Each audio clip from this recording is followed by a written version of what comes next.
Albert the Eponymous Johnson, July 1st. I am Albert the Eponymous Johnson. I am a hunter and a trapper, and I have arrived in North America, centuries before the first Vikings.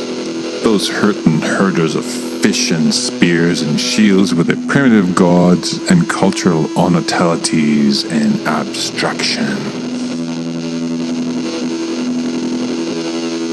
Albert the hunter wanders through hills and forests, feasting on glaciers in a world that is still young. The wind blows and howls, and the seasons change. Albert is living among the rocks, and he can go a whole lifetime without seeing another man or woman. Then he is reborn, and he heads off in his wanderings through the primordial wastelands. As he gets older, he becomes meaner. The earth is harder and he is uncomfortable.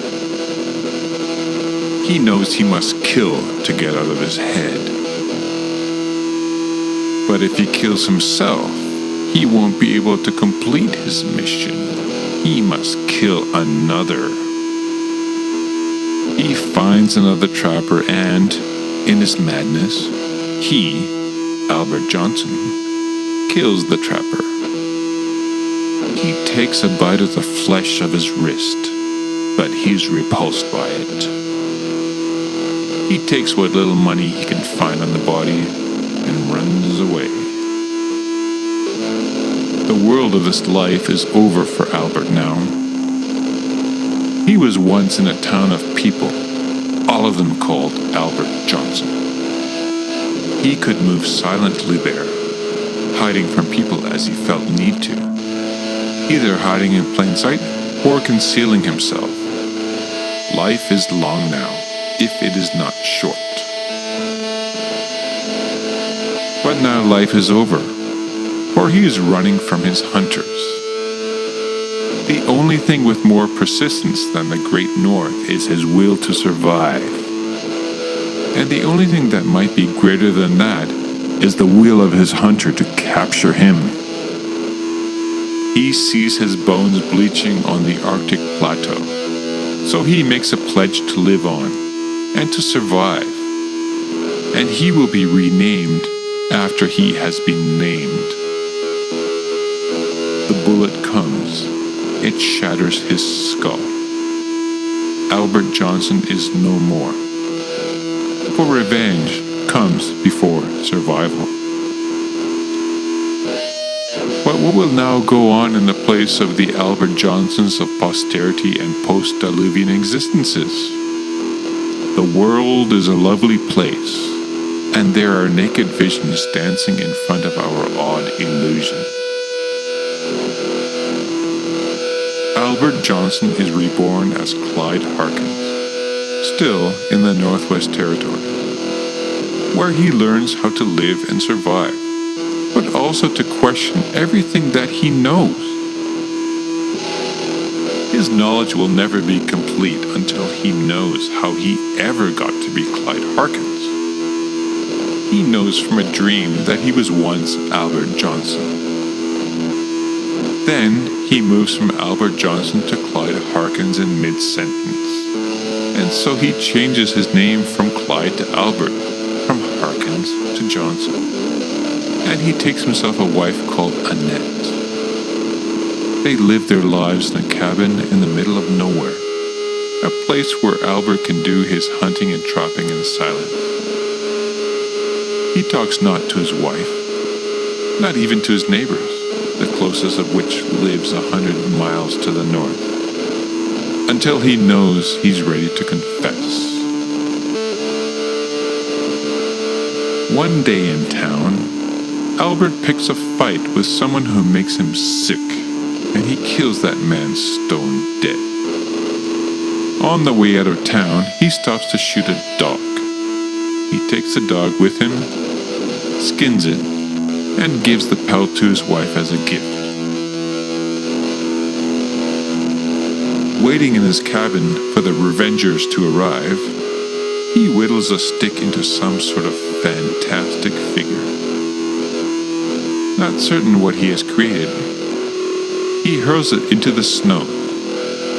A shot rings out and shatters his skull. His wife, now his widow, holds him in her arms, not sure if she ever really knew this man in this land of shadows. And at the same time, he is all she has known. Large already with child, she gives birth alone and raises a healthy boy in that log cabin, where they form a society of two and grow stranger and stranger, ever more reclusive. The boy never knows another human being besides his mother until the day he dies himself, not prepared in the least for death, which to him is just disappearance. About this time, a certain John Jackson is born in Montana. Convinced that he's not John Jackson, but Albert Johnson, he changes his name to just that.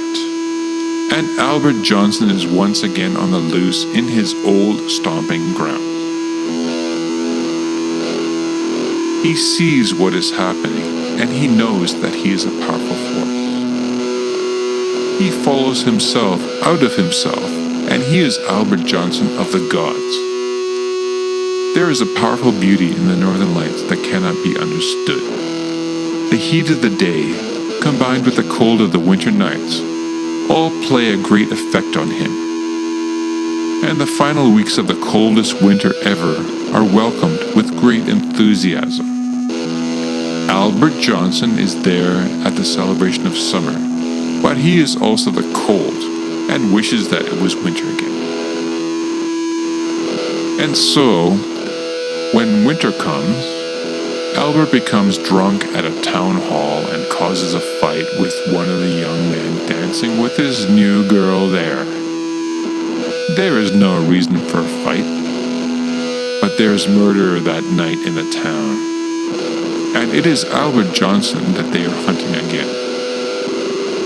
The perpetual prey. He knows that with enough resources and money, he can certainly escape from his tormentors forever. He has practiced swimming for many seasons now, and when he jumps into the ice water of the frozen lake, his tormentors won't follow him. Floating under the ice, he is frozen into a cone of silence until the spring, when he is licked awake by a young deer. A bear eats the deer. A voyageur suits the bear. Taking the wild man Albert Johnson into town, he is sold into a circus, and this is the first time that Albert ever sees a city.